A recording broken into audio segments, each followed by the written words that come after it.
and racialized Canadians being overrepresented in that wage group. That's why, Madam Speaker, the NDP has developed a suite of proposals that will make sure the richest elites and the most profitable corporations pay their fair share to help pay for the help we need to deliver and those that are struggling. Our 1% wealth. Unfortunately, I just want to remind the member. I just want to let the member know that we do have to get to statements by members, and the honourable member will have 3 minutes remaining when we resume debate after question period. Statements by members. The honourable member for London West. Merci, Madame. Thank you very much, Madam Speaker. Call attention to a very special member of the London West community, Ellen Lundberg. Ellen has long been a cherished volunteer at the Museum of Ontario Archaeology and is a prolific quilter. Since the pandemic began, instead of turning fabric into beautiful handmade quilts, she's been turning fabric into equally beautiful handmade face masks. Since March, Ellen has made and donated more than 5,000 masks to help keep people safe.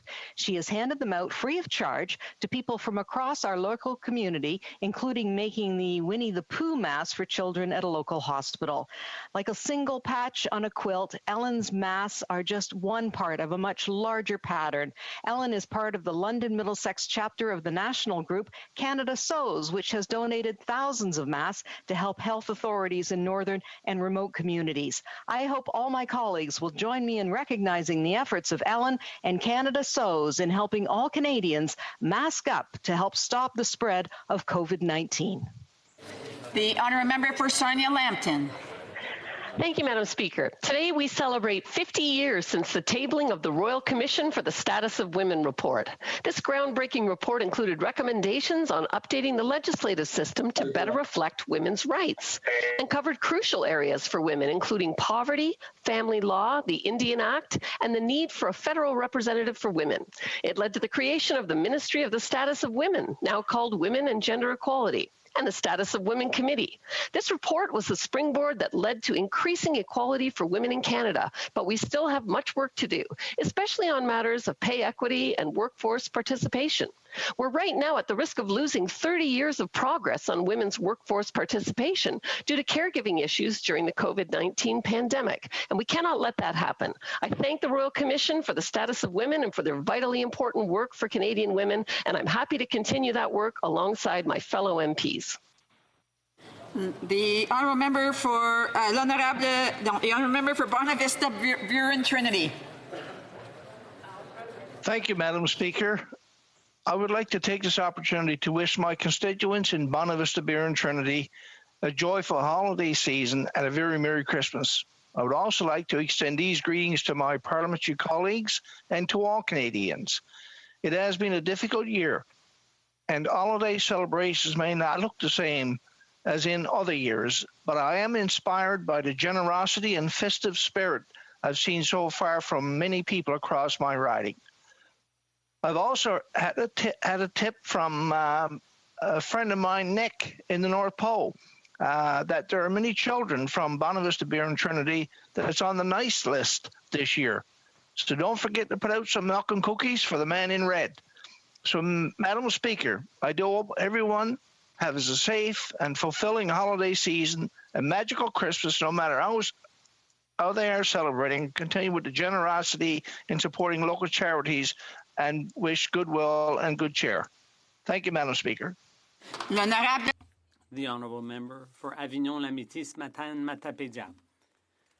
Madam Speaker, yesterday, December 6th, we commemorated the memory of the 14 women who fell to the bullets of a gunman who didn't like feminists. The sad anniversary of the misogynist killing at Montreal's École Polytechnique has been, for the past 31 years, an opportunity to condemn violence against women, but also gun violence. As a woman, feminist, and Quebecer, I join my voice with that of the survivors of Police se souvient, and I urge the government to keep its word and do more to curb this violence. The government must show that the promise to ban military-style assault weapons and implement a buyback program was not just talk, but a real desire to make a difference. The safety of the public is at issue. All of us together, Let's keep the memory of these 14 women and all others alive through our fight against violence against women and armed violence. Thank you, Madam Speaker. The Honourable Member for Outremont. Yesterday, December 6th, we commemorated the Polytechnic Massacre, as we do every year. I thought, as I do every year, of the young girl I was, innocent, when her father was coming home from University of Montreal, when my father had to explain to me that he was at Polytechnic that night and what he had seen. And when I asked why 14 women slaughtered? Because they were women. As every year, the 14 beams have illuminated the greater Montreal area and in Outremont, and we participated in a live broadcast on Sunday at 5:10 p.m., and I'm sure that many others participated too. I'd like to pay tribute to the 14 women who were lost and the many survivors. I think of Nathalie Provost, who was herself a victim of the massacre and has spent her life since then fighting against firearms. And I'd like to underscore our government's commitment to advance this cause, which is ours too. The Honourable Member for Battleford's Lloydminster. Madam Speaker, the Christmas season is upon us. It is a time of great cheer and festivity. For many, this joyous season is a time of cherished family traditions. Though some of this year's traditions may look a little different, the spirit of the Christmas season shines just as bright. Christmas is rooted in a message of eternal hope. It's a hope that overcomes darkness and difficulties. Every Christmas, Christians around the world rejoice as we celebrate the birth of our Savior, Emmanuel, God with us. Christ is truly God's greatest gift to humanity, and I hope that you all experience the blessings of this season. May your hearts be filled with great love, peace, and joy. Madam Speaker, to you and all members of this House and to all Canadians, I wish you all a very Merry Christmas and a happy and healthy New Year. The Honourable Member for Parkdale High Park. Madam Speaker, December 6th, 1989 is a day many Canadians recall vividly. I was in my final year of high school and I remember panicking along with my parents until we heard from my sister, who was attending University of Montreal at the time. But some of my sister's female counterparts in another part of Montreal were not so lucky that day. 14 women were shot dead at the École Polytechnique in an attack fueled by misogyny, by the anger of a man directed at women who had the audacity to seek to become professional engineers. 31 years have passed since that horrific day, but not enough has changed. Gender-based violence is still far too common. In fact, its frequency has only increased during the pandemic because women have been required to remain at home, often with abusive partners. This cycle has got to stop. We need more funding and tougher rules on accessing firearms, but most of all, we need a fundamental change in attitude, particularly the attitude of those of my gender, men, who perpetuate, condone, or turn a blind eye to violence against women. Let's all of us get to work. Thank you, Madam Chair. The Honourable Member for Nickel Belt. Madam Speaker, I'd like to sincerely thank the people of Nickel Belt for their efforts and sacrifices throughout this pandemic. It's been difficult for seniors and their families, for students and workers in essential services. Keep respecting the public health orders and recommendations. Get information from reliable sources. The pandemic is serious. It creates anxiety and concern. Many people have mental health issues and drug addiction, alcohol addiction. Individuals, businesses, and will continue to prioritize the health and safety. Be optimistic. A vaccine is around the corner. I would like to make a big shout out to the students of St. John's Elementary School in Garson for launching a campaign to support homeless individuals. Act that generosity makes a big difference. Thank you to all the residents of Nickel Belt, Greater Sudbury for caring for each other. The Honourable Member for Renfrew, Nipissing, Pembroke. Madam Speaker, I rise today to recognize the heroic efforts of local teacher Glenn Wallace. On October 10th, Glenn and his wife Krista were out kayaking on Opeongo Lake when they spotted an overturned canoe. Glenn investigated and found 3 people struggling in the water. An experienced kayaker, Glenn was able to assist 2 of those in the water to shore while the weather worsened. The final canoeist in the water had been pushed further out from shore, and once Glenn got to him, the winds made it nearly impossible to get to the closest shore. Glenn did everything humanly possible, but the third canoeist succumbed to exposure. Glenn paddled close to 40 kilometers during the rescue. He risked his own life to save strangers. I wish to thank Glenn and the others who assisted in the rescue, including first responders and employees of Algonquin Outfitters. The selfless commitment to helping others in need reflects the spirit of the people in the Upper Ottawa Valley and why we love to call it home. L'honorable député de Dorval-Lachine. The Honourable Member for Dorval-Lachine-LaSalle. Madam Speaker, on December 6, 1989, 14 women in the prime of their life woke up to begin what they thought was just another day. A few hours later, their lives were stolen from them forever in a senseless act of unheard-of hatred and violence. All their dreams, accomplishments, and hopes were shattered. With their tragic loss, many lives were completely shattered, and an entire country was deeply disturbed.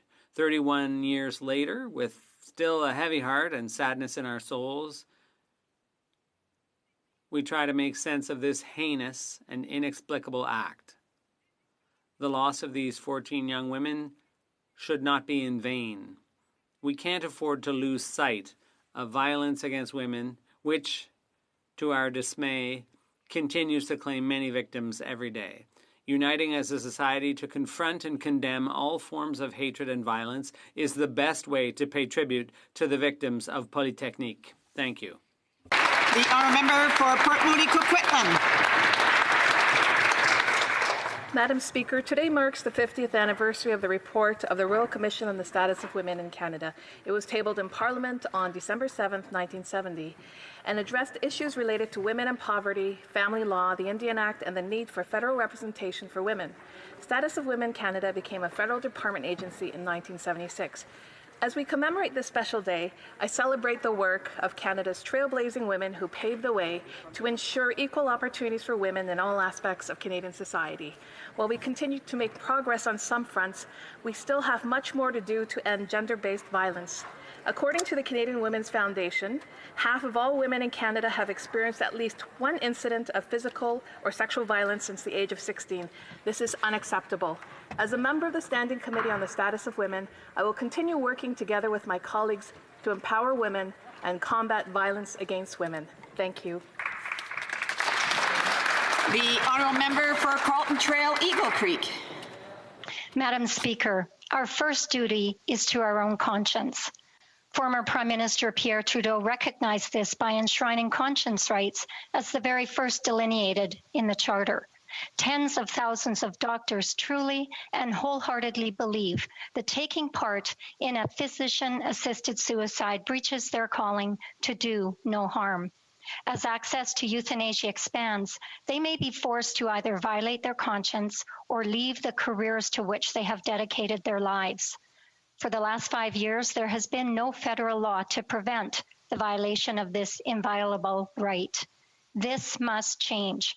Parliament created a legal void and has a moral responsibility to fill it by passing a law which vigorously defends this preeminent charter right for our medical professionals. Because first, we must do no harm. The honourable member for North Island, Powell River. Madam Speaker, today marks the 50th anniversary of the Royal Commission on the Status of Women. In that time, women in this country have implemented incredible progress towards equality, yet the work is still unfinished. One gap is in valuing all roles in our communities and our families. Children and seniors are cared for still, mostly by women. Taking care of our future and treasuring those who built our country, those jobs are sacred. Yet these roles are underpaid and undervalued. In Canada, women still have an unfair pay gap. Lack of childcare means women are left out of the economy and their ability to build for their retirement. The cycle continues. Today we know single women seniors are the most impoverished in Canada. Now, during COVID-19, many women are being forced to leave the job market, more domestic violence, and fear for an increasing unstable future. Let us use this year's anniversary to remind us of how far we've come and how far we still have to go. The Honourable Member for Manicouagan. Madam Speaker, on behalf of the Bloc Québécois, I'd like to wish everyone a very happy holiday season. 2020 has been exceptional in many ways, and the holiday season will be no exception. That's why we must remember that we can all count on each other, that we are resilient, strong, and a united nation capable of getting through the trials and tribulations and of continuing to move forward always toward what's better.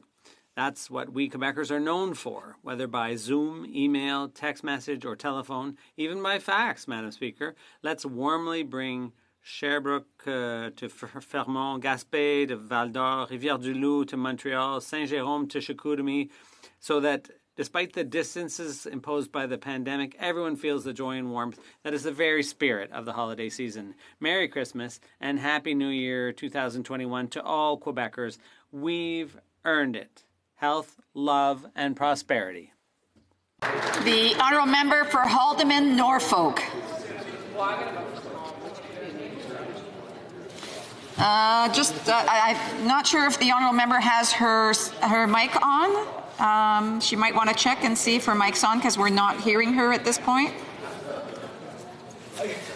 Did you initiate your mic?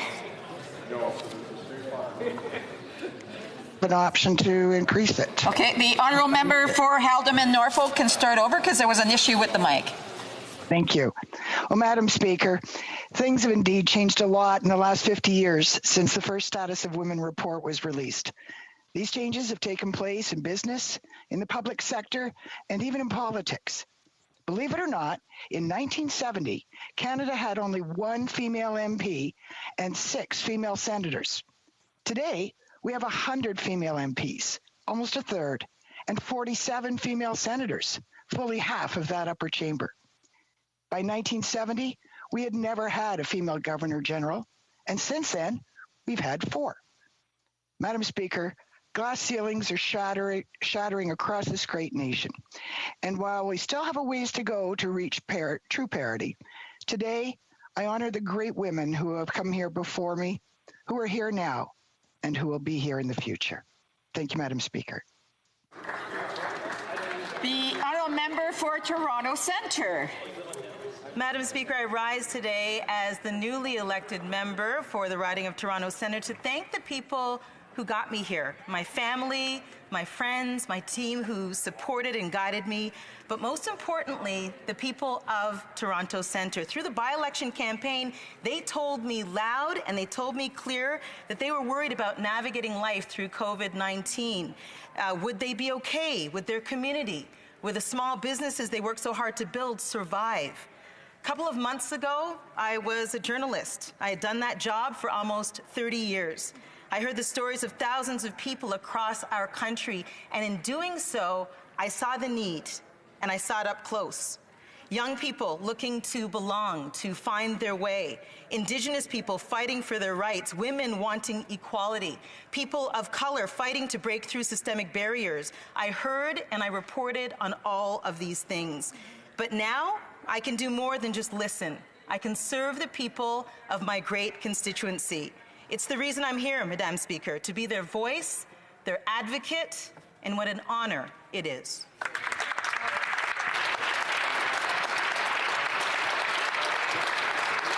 Questions orales, oral questions. The Honourable Member for Portage-Lisgar. Madam Speaker, over the weekend, Canadians saw news of countries like the US, the UK, and Australia outlining detailed plans for vaccinating their citizens, including dry runs, with many of them starting to vaccinate in the next few days. Meanwhile, back in Canada, it's continued confusion, inconsistency, and deflection. Today, the possibility of 125,000 vaccinations was announced. But, Madam Speaker, the fact is there are almost 2 million Canadians over the age of 80 alone. So that is not enough. When will this government end the uncertainty, give Canadians the hope they desperately need, and tell us when every Canadian who wants the vaccine will get it? The Honourable Minister for Public Services and Procurement. Madam Speaker, today is a great day for Canada and for Canadians. Today is a day when we can assure Canadians Canadians that we will have early doses of the Pfizer vaccine in this country, and millions of other vaccine doses are going to roll out in this country over the weeks and months to come, pending Health Canada approval. Madam Speaker, what a wonderful day for Canada. The light at the end of the tunnel is clear. Our member for Portage-Lisgar. Madam Speaker, on another very important but very difficult topic.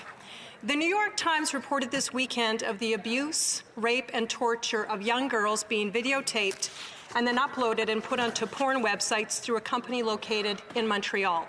The Prime Minister has actually known about this since last March, when an all-party caucus reached out to him and asked him to do something to help these young girls. Why has the Prime Minister done nothing to stop a despicable practice that is victimizing young girls, and he is allowing it to happen right in his own backyard? Minister of Justice. Madam Speaker, the sexual exploitation of children is a heinous and serious crime. And in fact, it is a crime in Canada. The criminal code is clear. It is a serious offence, Madam Speaker, to make available, distribute, possess, or access child pornography. Those who break the law, Madam Speaker, will face punishment to the fullest extent of the law. In addition, there are laws in place requiring Internet service providers to report suspected breaches to law enforcement to aid in their ability to pursue investigations. Madam Speaker, this is serious, and we are treating it seriously. Portage-Lisgar. Well, the Prime Minister has known about this since at least March, when he received an all-party letter from a nonpartisan group of members of the Parliament. They all came together to ask the Prime Minister to do something about this. The Minister of Justice received a letter just this past November, a few weeks ago. There has been no action on this. Mr. Speaker, Madam Speaker, we are seeing young girls as young as 14 and 15 being raped and abused. Those acts are being recorded, uploaded, and viewed millions of times, and it's happening here in Canada. So will the government use the tools they have available today and stop this from happening? The Honourable Minister of Justice and Attorney General. Madam Speaker, I thank the honourable member for her question on a very serious issue. And in fact, we're taking it very seriously, Madam Speaker. We have tough laws in place. We expect those laws to be enforced.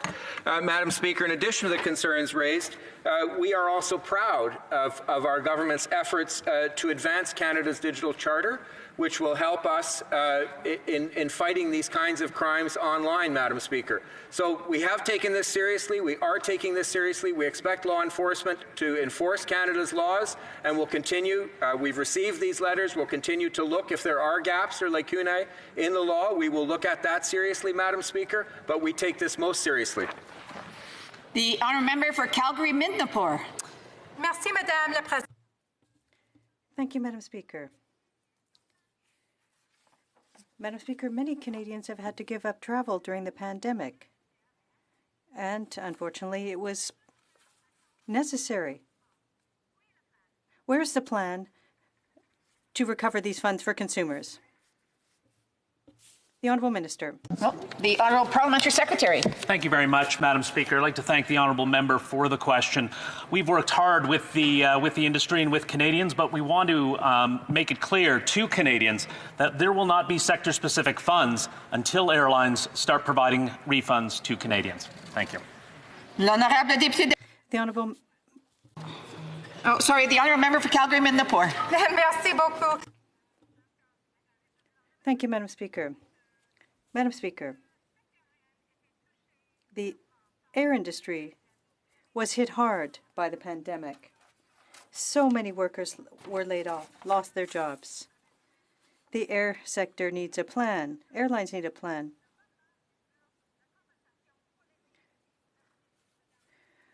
Will a plan include compensation to executives? Thank you, Madam Speaker. We're working hard, and we've heard from Canadians their concerns about refunds. But again, Madam Speaker, before we spend one penny of taxpayer money on airlines, we will ensure that Canadians get their refunds, that regional communities retain air connections to the rest of Canada, and Canadian air carriers maintain their status as key customers of Canada's aerospace industry. Thank you. The Honourable Member for Salaberry-sur-Roi. Madam Speaker, on Thursday there will be a meeting where all the premiers of Quebec and the province will call for sustainable health transfers with no strings attached. Now, all of the parties at the National Assembly are calling for this. The House of Commons people, the only people opposed to it are members of the Liberal Party of Canada. The Prime Minister is isolated. He has no allies. Instead of leading a crusade single-handedly against the healthcare system in Quebec on Thursday, will he finally listen to reason and announce an increase in health transfer payments? La Santé. The Honourable Minister. Thank you, Madam Speaker. The government works on all levels to keep Canadians safe. As part of our expenditures on COVID-19, we announced $19 billion for the provinces and territories. This investment is in addition to some $40 billion that we provide through the Canada Health Transfer. The Honourable Member for Salaberry-Sirois. Madam Speaker, the Prime Minister justifies his refusal to increase health transfers by saying that his priority, and I quote, is to help Canadians get through this crisis. Well, the crisis that he's talking about is a health crisis. Quebec and the provinces have jurisdiction over health. They're calling for money to help take care of people. That's how the federal government can help people make it through the crisis. On Thursday, at this meeting of the First Ministers, will he announce an increase in health transfer payments? The Honourable Minister of Health. Thank you, Madam Speaker. We have encouraged Canadians to intensify their efforts. We have earmarked $19 billion for the provinces and territories. Now, provinces must invest these funds to increase their testing, contact tracing, and the collection of data. Thank you very much. Honourable Member for Vancouver East. A woman went in labor in a porta potty and no one noticed. A dead baby was later found in the portable toilet. Another woman appeared to be getting sexually assaulted in broad daylight and no one came to her aid. Community advocates are witnessing an increase in violence against women, yet safe places for women in the downtown Eastside have actually reduced due to COVID restrictions. Increasingly, violence against women in the downtown Eastside is accepted and normalized. This cannot be allowed to continue. Will the Prime Minister commit to work collaboratively with advocates in the downtown Eastside and develop and fund an immediate action plan to end violence against women? The Honourable Minister. Madam Speaker, the short answer is yes. I'd like to take this opportunity to thank Angela McDougall and the Feminists Deliver Coalition in the downtown east side in Vancouver. We have been working with them since before Women Deliver, and we recognize that COVID has only exacerbated existing issues. We've increased by 70% funding to frontline organizations. We understand that investing in them is the best way to advance gender equality, and we recognize that we have unfinished business to do, and we will work with them every step of the way in the development of a national action plan. The Honourable Member for Winnipeg Centre. Madam Speaker, the National Action Plan for Murdered and Missing Indigenous Women and Girls was due in June, and this government used COVID as an excuse to delay it. But violence against Indigenous women, girls, and 2S LGBTQIA peoples has increased during the pandemic, 400 times higher in some places. And what has this government announced? Former Chief Commissioner Buller calls not a lot of money. When will this government release a national action plan and provide the resources necessary before more loved ones go missing or are murdered? The Honourable Minister. I thank the member for her question and her ongoing advocacy, as our hearts are with all of the survivors and the families of missing and murdered Indigenous women and girls and two-spirited and gender-diverse peoples. This national public inquiry is working now with the core working group on over 100 Indigenous women and two-spirited people working towards a national action plan that will be effective and accountable for its results. Within last week's fall economic statement, $781.5 million have been put towards this. We know we've still got to do more. The Honourable Member for Calgary-Nose Hill. Madam Speaker, last week we found out that the entirety of the American population is scheduled to be vaccinated by June. By the end of December, that number is about 10%. And today we found out that the number in Canada is 0.003%. Last week, the Prime Minister said that it didn't matter the start, it managed the finish, and now we're getting this very dismal news for Canadians. So my question to the Minister of Procurement is, did the Prime Minister instruct her to negotiate the small dose amount to deflect from the fact we have no date on when Canadians will be vaccinated? The Honourable Minister of Public Services and Procurement. I thank the honourable member for the question, Madam Speaker. On the contrary, we have the largest portfolio of vaccines in the world, the most number of doses per capita in the world. And what today signifies is that the arrival of those doses, millions of doses, Madam Speaker, is going to begin this month and continue in waves throughout 2021 so that all Canadians will have access to a vaccine when it is approved by Health Canada. Thank you, Mrs. Speaker. The honourable member for Calgary-Nose Hill. The reality is our neighbours to the south have certainty and hope for when they can reopen their businesses, see their family members. May or June, that's when a vaccine will be available to every American. We don't have that information here in Canada. We don't have that certainty. What we have is 0.003%.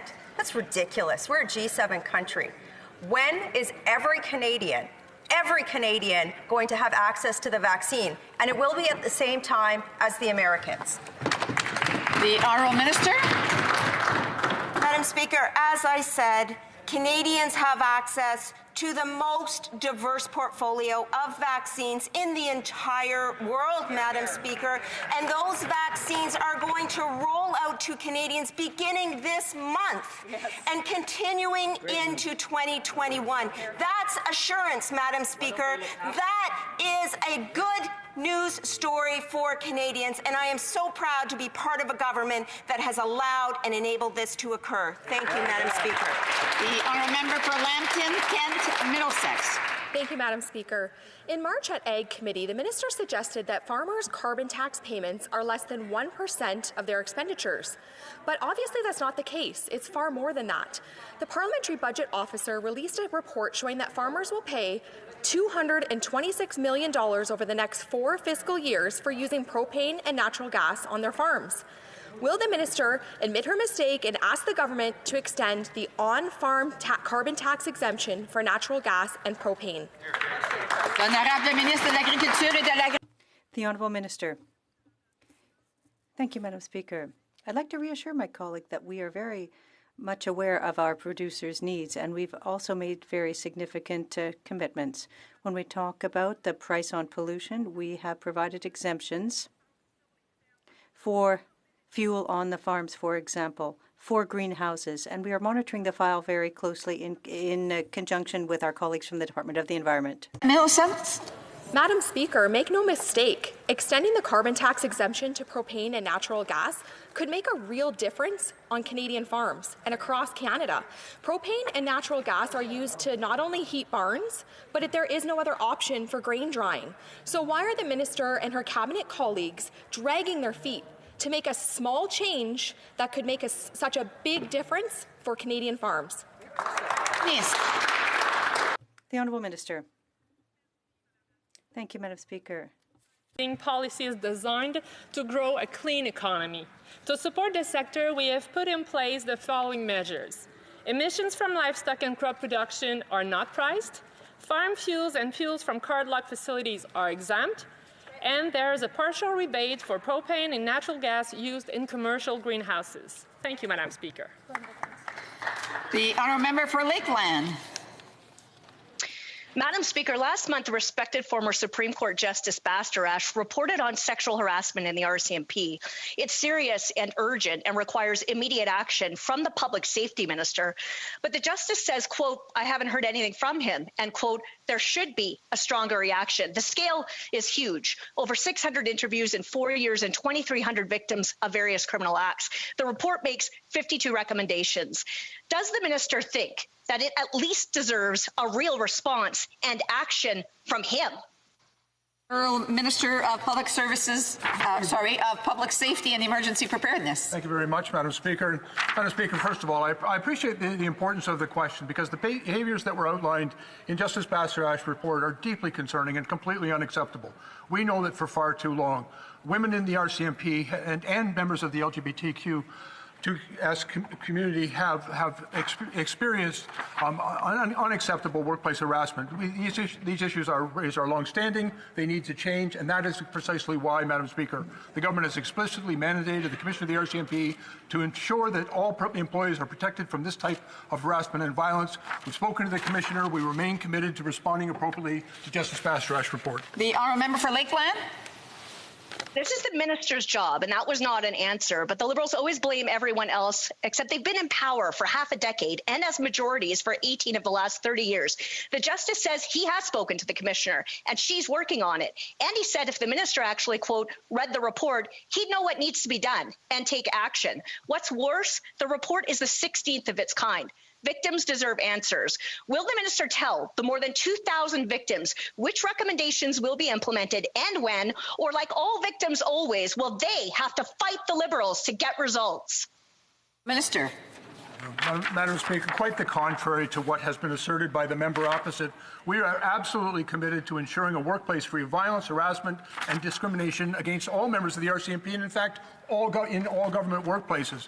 We're doing this work with the RCMP to take this, and we take this responsibility very seriously. We recognize that the recommendations of Justice Bastarache provide an excellent guide to a way forward, and the Commissioner of the RCMP has assured me of her commitment to implement all of his recommendations.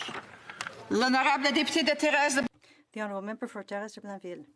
Madam Speaker, new mothers who lose their jobs during their parental leave have been abandoned by the federal government because they haven't accumulated enough hours of work looking after their newborns. They're not eligible for EI. Ottawa is not giving them access to the economic recovery benefit. They're being abandoned. Will the government immediately announce new measures so that mothers can qualify for the economic recovery benefit, and when will they be able to apply?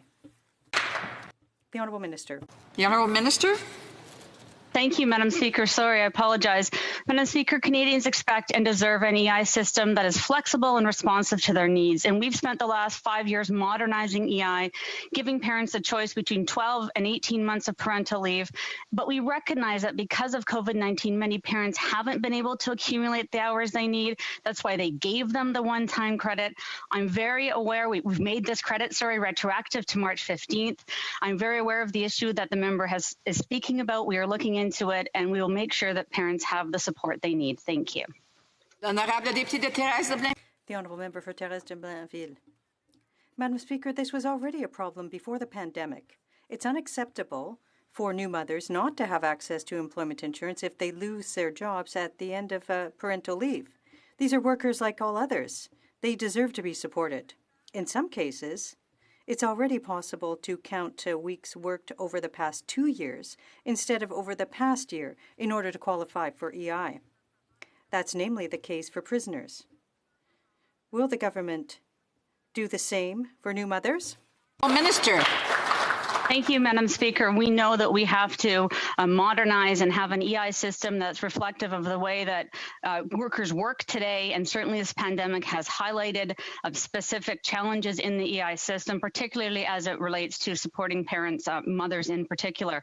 That's why we've spent the last 4 years taking steps to modernize, including, as I said, letting parents have the choice between 12 and 18 months, introducing a new parental sharing benefits. As we move forward, Madam Speaker, we will ensure the EI supports everyone. The honourable member. Madam Speaker, the problem is that employment insurance was never adapted for the Quebec parental insurance program. Mothers are abandoned by the federal government, and they're Quebecers. Because Quebec is feminist and they put in place a more generous program, women can balance work and family. Quebecers have been abandoned. They're being abandoned when they lose their jobs. And the government claims to be feminist. Will it fix employment insurance so that it stops penalizing mothers who are benefiting from a feminist parental leave program? The Honourable Minister. The Honourable Minister. Thank you, Madam Speaker. We know that Canadians expect and deserve an EI system that's flexible and responsive to their needs. Since 2006, the province of Quebec has provided maternity, parental, and adoption benefits to its residents. We have an agreement with the province for other EI benefits, such as regular and caregiver benefits, remain available. We are aware of the QPIP recipients who are experiencing problems. We're working really hard to address these cases on a priority basis to ensure their claimants are paid as soon as possible. There's more work to do, but I'm on this and we'll keep working to ensure that EI is there for everyone. I remember for Aurora, Oak Ridges, Richmond Hill. Madame la Présidente. Madam Speaker, Canada's rich history is celebrated in English and French, but minority communities are still having trouble getting services in the language of their choice. The government promised to table legislation to modernize the Official Languages Act. The end of 2020 is close and nothing's been done. Will the minister commit to tabling legislation before Christmas? The Ministre. The Honourable Minister. Thank you, Madam Speaker. It goes without saying that we must and continue to protect both official languages. When I hear the Conservatives, however, saying that there are issues surrounding services in French from the federal government or in linguistic communities, I find that very surprising. It's a bit cynical as well, because they are the ones who for years cut services in French. We will stand alongside communities to help them. Oak Ridges, Richmond Hill. Mais des alertes COVID en anglais. COVID alerts in English only. Virtual meetings and presentations for public service in English only. A $900 million contract given to a company that's unable to offer services in French. There are many examples of this government's failure to protect French. When will the minister introduce a bill to modernize the Official Languages Act? The Honourable Minister. Madam Speaker, we have been there, we will be there, we are there standing beside communities. We've invested in them. We have an action plan. We increased the budget for the Canada Council for the Arts. In addition, we have protected the military college in Saint-Jean, and we've supported Ottawa as a bilingual city. We have worked throughout the pandemic to help these communities, and we will continue to do so. Aurora, Oak Ridge. Madam Speaker, when I was in the RMC, fewer than 10% of the people registered were women. We weren't welcome, and we were pushed to leave. 30 years later, very few things have changed. Women continue to be underrepresented in the Army, and there's still discrimination. When will the government take action to keep more Canadian women in the armed forces? The Honourable Minister.